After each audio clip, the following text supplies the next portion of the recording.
जंतर मंतर पर प्रदर्शन कर रहे छात्रों के साथ जो बर्बरता की गई वो बर्बरतापूर्ण है, लेकिन इससे भी ज़्यादा शर्मनाक ये है कि सरकार की खामोशी। एक तरफ पुलिसकर्मी और सुरक्षा बल भी पिटते हुए नजर आ रहे हैं और दूसरी तरफ कुछ घमंडी नेताओं ने लोकतंत्र का तमाशा बनाकर रख दिया है।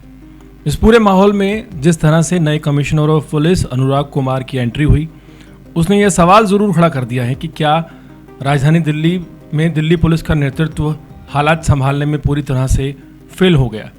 पुलिस की कार्रवाई को लेकर लगातार सवाल उठ रहे हैं। ऐसा प्रतीत होता है कि मानो बल प्रयोग को खुली छूट दे दी गई हो, ना कोई मर्यादा और ना कोई लिहाज। सबसे अधिक चिंता की बात यह है कि जिन छात्राओं और कम उम्र की लड़कियों ने प्रदर्शन में हिस्सा लिया, उनके साथ भी ऐसा व्यवहार किया गया जैसे किसी अपराधी के साथ किसी कैदी के साथ किया जाता है। सोशल मीडिया पर एक वीडियो तेजी से वायरल हो रहा है। हालांकि हम किसी पुलिस अधिकारी का नाम नहीं लेंगे, क्योंकि पहले भी इसी अधिकारी को लेकर सोशल मीडिया पर गलत नाम चलाए गए हैं, जो कि गलत है।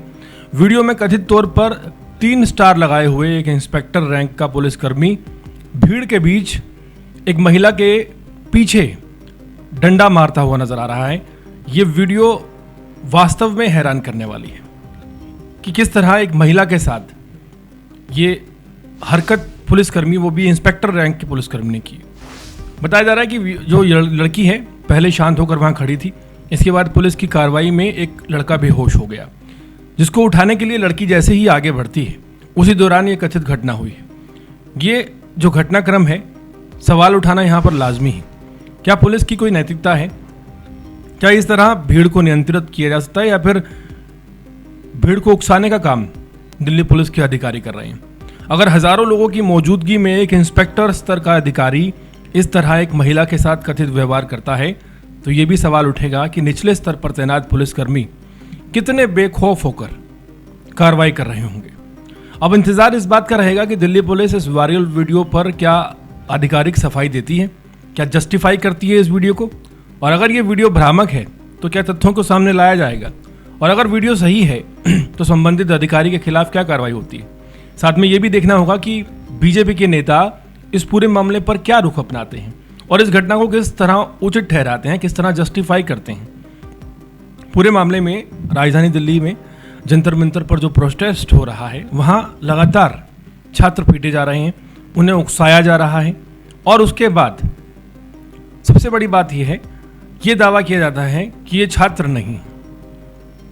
और यहाँ एक चीज़ मैं आपको बताता चलूँ कि जंतर मंतर पर कई साथी हमारे मौजूद हैं, वो लगातार अपडेट दे रहे हैं कि जो लोग आए हैं वो किसी एज सच मिशन का हिस्सा नहीं है।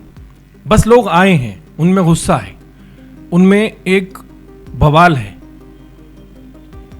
कोई राजस्थान से, कोई दक्षिण भारत से, कोई पंजाब से, कोई उत्तर प्रदेश से, अलग अलग जगहों से लोग आ रहे हैं। उन्हें नहीं पता किससे मिलना है, उन्हें नहीं पता कि उनको रिकॉग्नाइज किया भी जाएगा या नहीं किया जाएगा, उन्हें यह भी नहीं पता कि उन्हें कब पुलिस की लाठी पड़ जाएगी।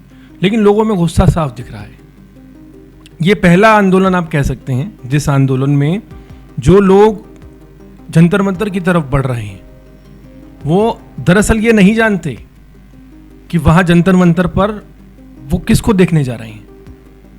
वो अभिजीत दीपके को देखने जा रहे हैं, अरविंद केजरीवाल को, अखिलेश यादव को, राहुल गांधी को कोई नहीं जानता। बस लोगों में इस समय एक बवाल है, एक उबाल है कि जंतर मंतर जाना है और ये दिखाना है कि गलत हो रहा है। गलत को गलत कहने की जिन लोगों में ताकत है, वो सभी लोग जंतर मंतर पर एकजुट हुए। और सोचिए, इतना बर्बरतापूर्ण जो रवैया दिल्ली पुलिस का सामने आया, इस बर्बरतापूर्ण रवैये के बावजूद अगर यूथ, 16 साल के बच्चे, 14 साल के बच्चे, महिलाएं, बुजुर्ग जंतर मंतर पर एकत्रित हो रहे हैं, तो इसका मतलब साफ है कि सरकार जो है वो खरी नहीं उतर पा रही है।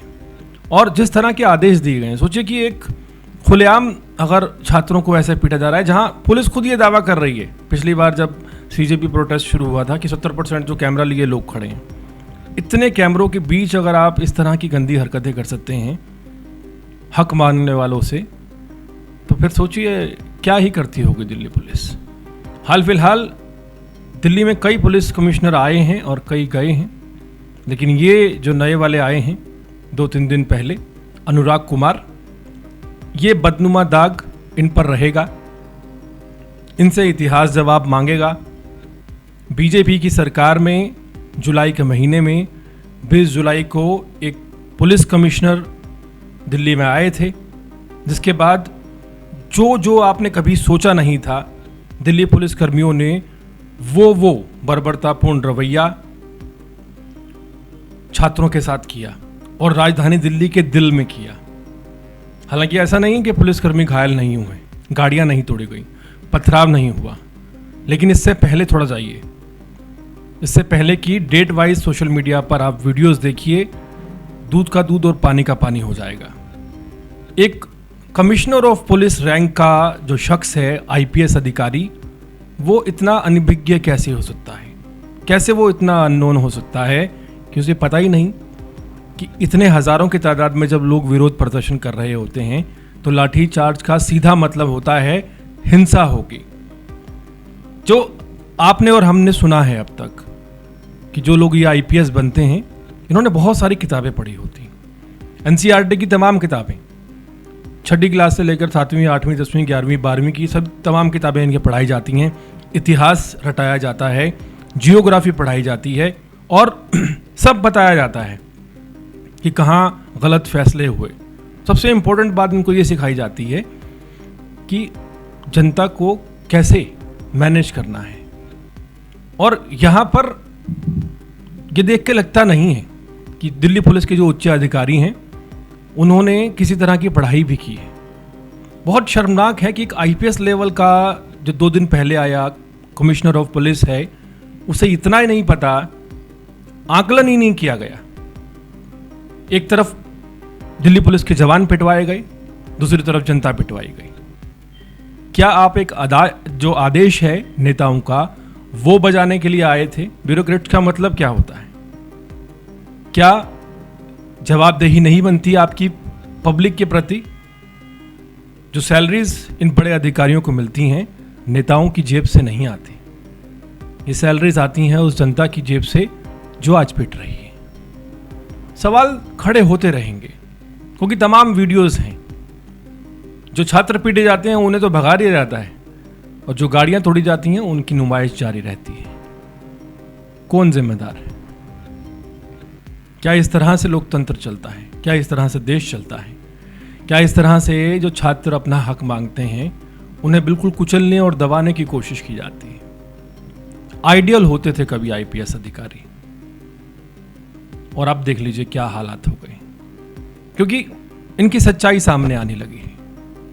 ये सिर्फ नेताओं के हुक्म बजाने वाले वो लोग हैं जो नौकरी संविधान या भारत की नहीं कर रहे, जनता की नहीं कर रहे, ये नौकरी नेताओं की कर रहे हैं।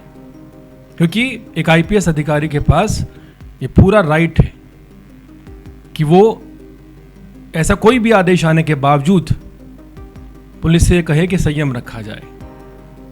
वो ये पुलिस से कहे कि सिर्फ बातचीत की कोशिश की जाए। लेकिन इस पूरे 2-3 दिन का अगर आप वाकया देखें तो जब से ये नए कमिश्नर ऑफ पुलिस आए हैं, बातचीत की तो कोशिश ही नहीं हुई। सीधा लाठी चार्ज, सीधा सिर पर लाठी, हाथ पैर तोड़े गए।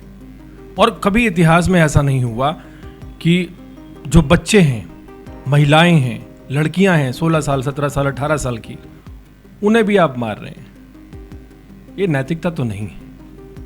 सवाल खड़े होने बहुत ज़रूरी हैं।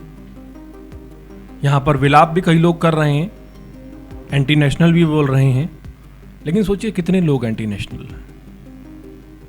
20-30 हज़ार लोग अगर आके खड़े हो जाते हैं कि ये सारे एंटी नेशनल हैं, और क्या जवाबदेही कोई पुलिस की बनेगी या नहीं बनेगी? बहुत बड़े बड़े सवाल यहाँ पर खड़े होते हैं।